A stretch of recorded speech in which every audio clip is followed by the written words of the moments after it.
The email from CEO Marcus Bradford sat in my inbox like a ticking bomb. Sarah, we need to discuss your sister's position at the company. My office, 9 a.m. tomorrow. I stared at those words until they blurred, my coffee growing cold beside my keyboard. Emma and I had always been inseparable, identical twins who finished each other's sentences, shared every secret, and even ended up at the same company. Now, as Chief Risk Officer at Bradford Financial, I was being asked to evaluate my own sister's performance. The morning traffic crawled through Manhattan streets as my mind raced through possibilities. Emma had risen quickly through the trading division, making a name for herself, with consistently high returns. Sure, there had been whispers about her aggressive strategies, but nothing concrete. Nothing that should have caught the CEO's attention. Marcus's corner office commanded a view of Central Park, the autumn leaves creating a canvas of red and gold below. He gestured for me to sit, his expression grave. Sarah, I'll be direct. The board has concerns about Emma's trading activities. The numbers don't add up. We need you to conduct a thorough audit and prepare termination papers if necessary. My throat tightened. Sir, given our relationship, wouldn't another officer be more appropriate? He shook his head. You're the most qualified person in risk management. More importantly, you're known for your integrity. The board trusts you to be objective, family or not. I left his office feeling like I was drowning. In the elevator, I caught my reflection, the same dark hair and green eyes as Emma. But today the similarities felt like a curse. How could I investigate my own twin? Back at my desk, I began pulling Emma's trading records. Everything looked perfect on the surface. Consistent profits, well-documented strategies, detailed reports. Too perfect, perhaps. I dug deeper, cross-referencing timestamps, comparing market data, looking for patterns that others might have missed. That's when I found the first discrepancy. A series of trades executed milliseconds apart, each one small enough to fly under regulatory radar, but together they painted a troubling picture. I expanded my search, going back months, then years. My hands trembled as I compiled the data. This wasn't just aggressive trading, this was systematic fraud. Complex algorithms disguised as normal market activities. Phantom trades that existed only on paper. And somewhere in all of this, $12 million that couldn't be accounted for. Working late? Emma's voice made me jump.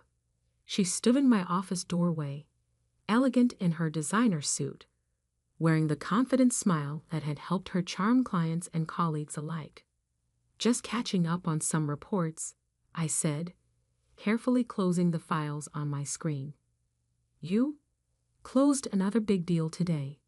She perched on the edge of my desk, just as she used to sit on my bed during our late-night talks growing up. The clients are ecstatic. Marcus will have to consider me for the director position now.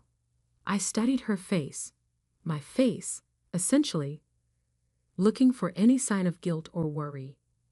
There was none, just the same self-assured expression she'd worn since we were kids when she convinced me to switch places for exams or cover for her sneaking out. That's great, I managed. Hey, want to grab dinner this weekend? We haven't really talked lately. Can't. Flying to Aspen with James. She checked her watch. A Patek Philippe that probably cost more than my annual salary. Speaking of which, I should head out. Don't work too hard, sis. After she left, I sat in the darkening office, my mind spinning. The sister I thought I knew everything about was now a stranger. The same person who'd held my hand through our parents' divorce, who'd been my constant ally in a world that often struggled to tell us apart, had been orchestrating a massive financial fraud right under my nose. I pulled up the company's ethics policy on my screen, the words blurring as tears threatened to fall. As Chief Risk Officer, my duty was clear, but as a sister, the weight of my discovery pressed down like a physical thing, making it hard to breathe. My phone buzzed, a text from Emma. "Hey, almost forgot. Can you sign off on those Q3 risk assessments? Need them for a client meeting tomorrow. Love you." The casual request felt like a mockery now. How many other times had I signed documents without questioning her? Had my trust in her made me complicit?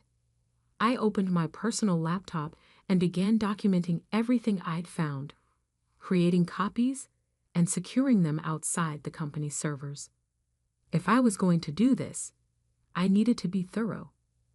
No one could accuse me of acting out of jealousy or spite. The night deepened outside my window, lights twinkling across the city like stars. In 48 hours, there would be a board meeting where Emma would present her latest trading strategies. She didn't know that I'd also be presenting, showing exactly how those strategies had been used to perpetrate a massive fraud. My twin sister, my other half, had built her success on lies, and now I had to decide: family loyalty or professional integrity, blood ties or legal obligations. As I gathered my things to leave, a photo on my desk caught my eye. Emma and me at our college graduation, arms around each other, identical smiles beaming at the camera. I turned it face down, unable to bear those smiling faces, and walked out into the night. The next morning, I arrived early, determined to gather final proof before the board meeting. The office was quiet, just cleaning staff, and a few early risers. I logged into the system, ready to compile my findings into a presentation. But something was wrong. Files were missing. Trading records I'd flagged were altered. The evidence of fraud was being systematically erased. My heart raced as I checked access logs. Multiple logins from my credentials, times when I knew I hadn't been at my computer. Then I remembered. Emma and I had shared everything growing up, including passwords, a habit we'd never quite broken. She knew. Somehow, she knew I was investigating her. As if summoned by my thoughts, a message popped up on my screen. Storage room. Now, we need to talk. I stood on shaky legs, straightening my jacket like armor. The storage room had been our secret meeting spot since we both started at the company, a place for sisterly gossip and support during tough days. Now it felt like walking into a trap. Emma was already there, her expression unreadable in the dim light. For a moment, we just stared at each other, mirror images caught in an impossible situation. "Why?" I finally asked. "Why did you do it?" She smiled, but it wasn't the warm smile I'd grown up with. This was something colder, more calculated. "Oh, Sarah, always so righteous, so by the book. Did you really think you were the only one who could figure it out?" "I have to report this," I said, my voice stronger than I felt. "You know that." "Do I?" She stepped closer. "Think carefully, sister dear. Your credentials are all over these transactions. Who's going to believe you didn't help me? That you didn't know all along?" The implication hit me like a physical blow. She'd used my trust, my access, my signature to cover her tracks. If this came out, we'd both go down. She must have seen the realization on my face because her expression softened. "It doesn't have to be this way. Help me clean this up, and we both win. The board meeting is tomorrow. One signature from you clearing my trades, and this all goes away." I backed away from her, my twin, my sister, this stranger wearing my face. You really think I'd help you cover this up? Family first, she said, using the words our mother had drilled into us since childhood. We're twins, Sarah. Two halves of the same whole. You really want to destroy that? I turned and walked out, her words following me like shadows. Back at my desk, I stared at my blank screen, mind racing. The evidence was gone, erased or altered beyond recovery. Without proof, it would be my word against hers. And she was right. My credentials were tangled up in everything. Any investigation would implicate me too. But as I sat there, a memory surfaced. Something Grandma had told us when we were little, after catching Emma blaming me for a broken vase. The truth always finds a way out, dear ones. Always. I opened my email and began to type. Mr. Bradford, regarding tomorrow's board meeting. The first rays of dawn were breaking over the city, painting the sky in shades of promise and warning. In a few hours, I would walk into that boardroom and change everything. But first, I had work to do. The morning of the board meeting, I arrived at Bradford Financial 2 hours early.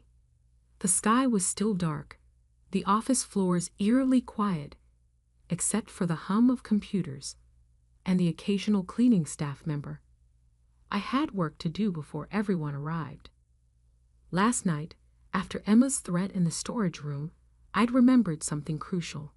In my first month as Chief Risk Officer, I'd implemented a shadow backup system, a secure, encrypted server that automatically mirrored all trading data.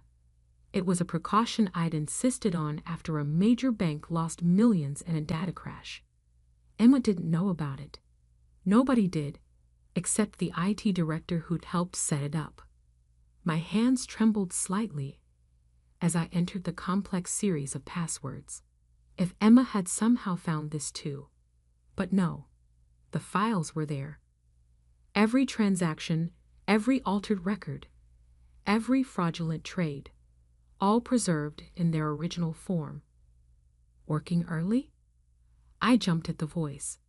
Marcus Bradford stood in my office doorway, looking impeccable in a charcoal suit despite the early hour. Sir, I need to show you something before the meeting. For the next hour, I walked him through what I'd found. The complex web of fraudulent trades, the manipulated timestamps, the shell companies Emma had created to hide the money trail. His face grew increasingly grave as he studied the evidence. 12 million, he finally said, running a hand through his silver hair. Right under our noses. And you're certain about this? I handed him a USB drive. Everything's here, including proof that my login credentials were used without my knowledge. He pocketed the drive, his expression unreadable. The board meets in an hour. Be ready. By 9, the tension in the boardroom was palpable. 14 people sat around the massive mahogany table, all focused on their tablets where the meeting agenda glowed. Emma sat near the head of the table, looking confident in a navy Armani suit that probably cost more than my monthly salary. When she caught my eye, she gave me a small smile. My stomach churned. Did she really think I would back down? That I would help her cover this up? Marcus called the meeting to order. Before we begin, there's been a development regarding the trading division's performance reports. Emma's smile widened as she reached for her presentation materials. Yes, I have the quarterly numbers right here. Not those reports. Marcus cut in. His voice was steel. Sarah, please proceed. I stood, my legs steadier than I expected. With a click of my remote, the room's screens lit up with transaction records, bank transfers, and damning evidence that I'd reconstructed from the backup server.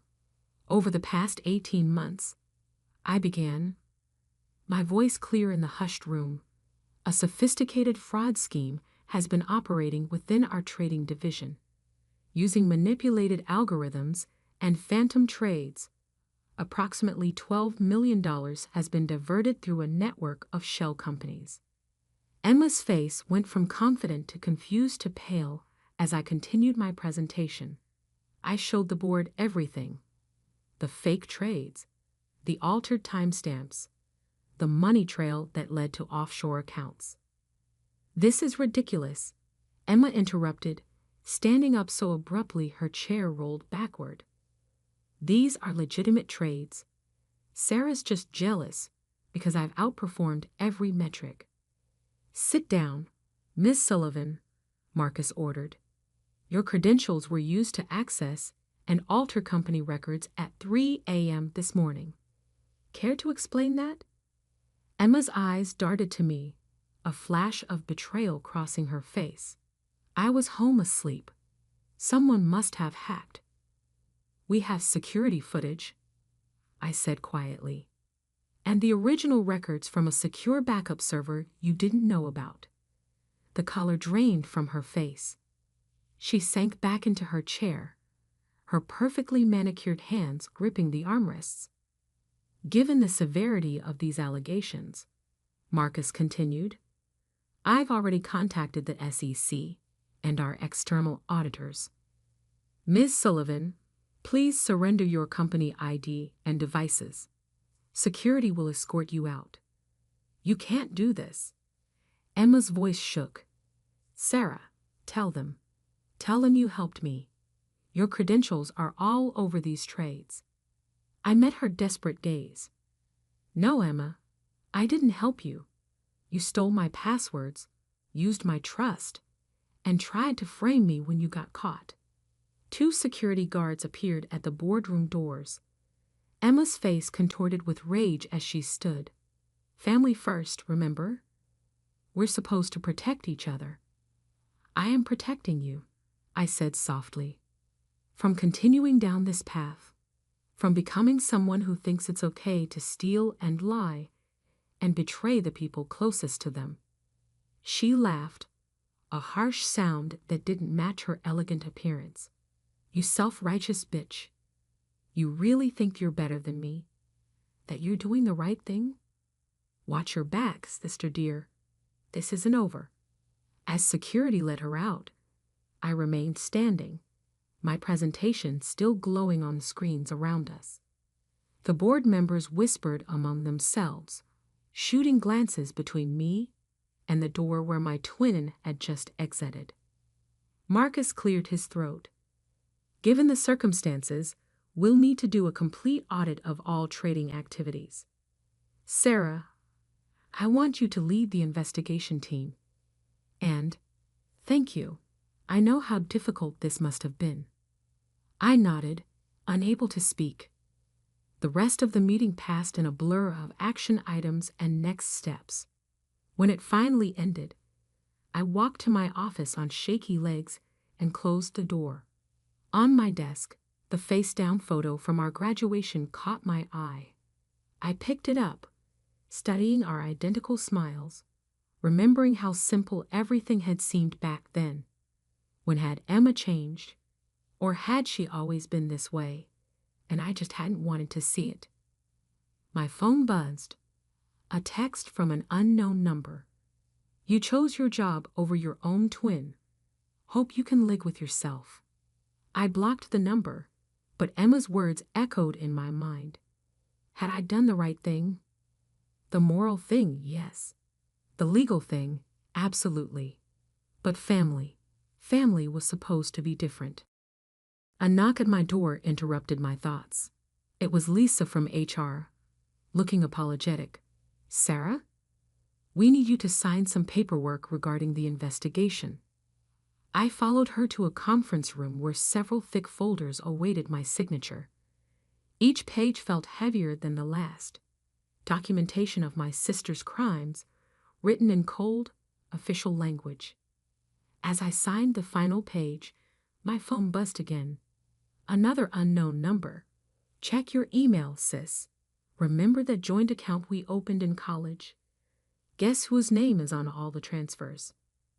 My blood ran cold. I'd forgotten about that account. We'd opened it together for spring break savings, sharing the login like we shared everything else. Had she used it for the stolen money? Racing back to my office, I pulled up my email. There it was. Bank statements showing transfers from our joint account to known shell companies. My name, clear as day, on every transaction. Emma's final trap. Even as she was being caught, she'd made sure I couldn't escape unscathed. I stared at my computer screen, watching as my carefully constructed world began to crumble. The investigation I'd started was about to become much more complicated. And somewhere out there, my twin sister was smiling. 3 days after Emma's dramatic exit from Bradford Financial, I sat in my apartment surrounded by bank statements, old emails, and a growing sense of dread. The joint account she'd mentioned wasn't just a spring break savings account anymore. It had become a complex web of transactions that seemed designed to implicate me in her fraud. My phone rang. Marcus Bradford's number. My hand shook slightly as I answered. Sarah, the FBI's forensic team found something interesting. His voice was carefully neutral. Care to explain why your name is on transfers totaling over $2 million?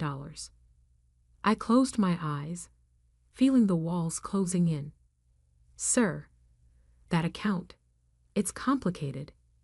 Emma and I opened it in college. I haven't used it in years, but we never closed it. Come to the office. Now, bring any documentation you have. The drive to Bradford Financial felt like heading to my own execution. The morning sun glinted off the building's glass facade, a stark contrast to the darkness I felt inside. In the lobby, 2 FBI agents waited with Marcus. Ms. Sullivan. The female agent stepped forward. I'm Agent Carter. We need to discuss some financial records. The next 4 hours were grueling. Every transaction, every password change, every login was scrutinized. I explained the history of the joint account, provided old emails showing I hadn't accessed it in years, handed over my personal bank statements proving I hadn't received any stolen funds. There's something else, Agent Carter said, sliding a document across the table. We found this in your sister's apartment. It was a letter, dated 3 years ago, in what appeared to be my handwriting. In it, I detailed plans to manipulate trading algorithms and divert funds. A perfect piece of evidence implicating me as the mastermind. That's not my signature, I said, studying the letter. Emma and I used to forge each other's handwriting as kids. We made it into a game, seeing who could do it better. A game that's now being used against you, Marcus observed grimly. Agent Carter leaned forward. Ms. Sullivan, we need you to help us understand your sister's methods. How she thinks, how she plans. You're our best chance at tracking down the missing millions. I looked at the fake letter again, remembering all the times Emma and I had cockered for each other growing up. But this wasn't about switching places for a math test anymore. This was serious fraud, and she tried to drag me down with her. Okay, I said. I'll help. But first, there's something you need to see. I pulled out my laptop and opened an encrypted folder labeled Twin Tricks, a detailed record of every time Emma had impersonated me over the years. Every forged signature, every switched identity, every borrowed password. I'd started keeping track in college, not out of suspicion, but because I was amazed at how often we got away with it. This is thorough, Agent Carter muttered, scrolling through the files. Emma thinks she knows all my secrets, I said, but she forgot that I know all of hers too. Over the next week, I worked with the FBI team, helping them understand Emma's patterns, her favorite hiding spots for money, her methods for covering her tracks, the ways she manipulated people and systems. Then came the breakthrough. The money's in Singapore, I told Agent Carter, pointing to a series of transactions. Every summer growing up, we played Monopoly with our grandfather. Emma always hid her money under the Singapore property card. She thought it was lucky. Within hours, the FBI had frozen accounts at 3 Singapore banks. $9 million of the stolen $12 million was recovered. Emma had been tracked to a luxury hotel in Bangkok, preparing to disappear with the remaining funds. The arrest made international news. Twin sisters in Wall Street fraud drama, the headlines screamed. Photos of us side by side, in court, at work, at our graduation, splashed across financial websites and newspapers. I watched the coverage from my office, where I'd been cleared of any wrongdoing. The documentation I'd kept, combined with the evidence from the shadow backup server, had protected me from Emma's attempts to share the blame. Then came the text I'd been dreading. Mom wants to see you. Hospital. Room 318. Our mother had been admitted with chest pains after Emma's arrest. I hadn't visited, couldn't face her disappointment. But now, the hospital corridor seemed endless. In room 318, Mom lay pale against white sheets, looking older than her 60 years. Sarah. Her voice was weak. Why didn't you protect her? I sat in the hard plastic chair beside her bed. Mom, Emma stole $12 million. She tried to frame me for it. How was I supposed to protect her from that? You're twins. You're supposed to look out for each other. Tears rolled down her cheeks. Now one of my daughters is going to prison. And the other daughter? I asked quietly. The one who did the right thing. What about her? Mom turned her face away. Just go. I stood, my own tears threatening to fall. At the door, I paused. You know what, Mom? Emma chose this path. She chose to steal, to lie, to betray everyone who trusted her, including me, especially me. I didn't put her in prison. She did that to herself. 2 months later, I sat in a federal courthouse, watching as Emma was sentenced to 15 years for fraud and money laundering. She pleaded guilty in exchange for a reduced sentence. When they let her away, she turned to look at me. For a moment, I saw a flicker of the sister I'd grown up with, the other half of my whole. Then her expression hardened, and she was gone. Outside the courthouse, reporters shouted questions. Sarah, how does it feel to send your twin sister to prison? Do you regret turning her in? Will you ever forgive her? I pushed through them to where Marcus waited by a company car. Ready to go back to work? He asked. I nodded. The board had named me head of global risk management, with a mandate to strengthen our fraud prevention systems. My first project? Implementing the shadow backup server across all divisions. That evening, I returned to my apartment and finally unpacked the box of family photos I'd hidden away after Emma's arrest. Each image told a story. Birthdays, holidays, graduations. 2 identical girls growing into 2 very different women. My phone buzzed. A message from an unknown number. My heart stopped until I read it. Ms. Sullivan, this is Agent Carter. Final recovery complete. All stolen funds returned to Bradford Financial. Thought you'd want to know. I picked up the graduation photo I'd kept face down for so long. 2 smiling faces, 2 identical futures full of promise. Emma had chosen her path, and I had chosen mine. Opening my laptop, I began typing my weekly risk management report. Tomorrow, I would walk into Bradford Financial not as Emma's twin, not as the woman who uncovered a massive fraud, but simply as Sarah Sullivan, head of global risk management.